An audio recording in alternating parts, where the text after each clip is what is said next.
আজ থেকে অনেক বছর আগের কথা। তখন সময় 1947 সাল। আমার দাদার নিকট থেকে ঘটনা শুনেছে, যেটা একটি লোমহর্ষক কাহিনী। আমার দাদার বয়স তখন 15 বছর। তিনি থাকতেন সরাবপুর গ্রামে। সেখানে নদীর ওপার ছিল গাঁওখরা গ্রাম। এই গাঁওখরা গ্রামে ছোট্ট একটি বাজার বসত। আমার দাদার আব্বাজান ওই নদীতে ট্রলার চালাতেন। একদিন ভার পড়ল আমার দাদার উপর বাজার করার। আমার দাদাজান মোটেই যেতে চাচ্ছিলেন না, কিন্তু তবুও জোর করে পাঠালেন।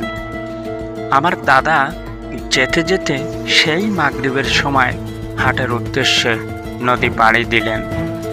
যে হাট বাজার করতে করতে এশার আজান হয়ে গেল। আমার দাদা ছোটবেলা থেকে নামাজ আদায় করতেন। তিনি ভাবলেন নামাজটা আদায় করেই যাই। তিনি নামাজ আদায় করলেন। ততক্ষণ বাজার ফাঁকা হয়ে গেল।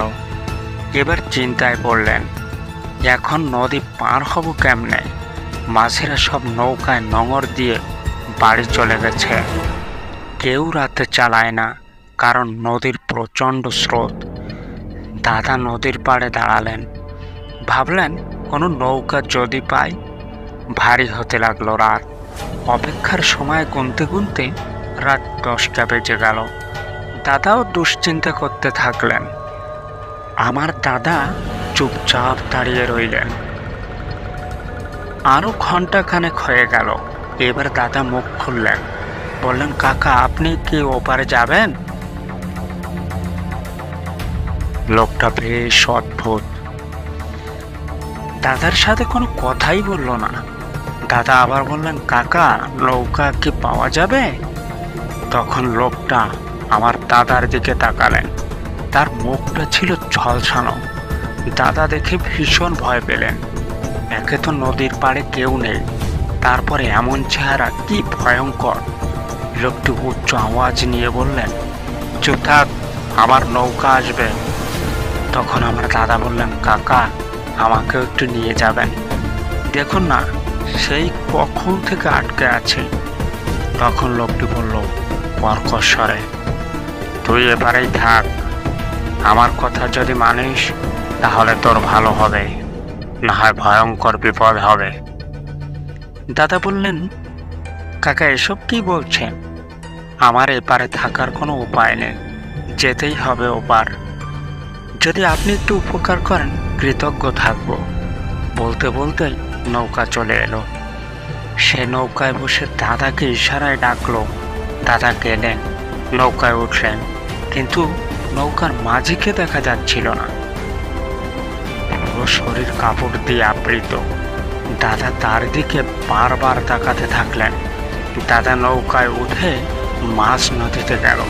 হঠাৎ দেখতে পেলেন মাছি আর নেই। ভীষণ ভয় পেয়ে বললেন, কাকা, মাছি কোথায় গেল? লোকটি দাদাকে বলল, চুপ কর, কোনো কথা বলবি না। দাদা চুপ করে বসলেন, প্রাণ হাতের মুঠোয় নিয়ে।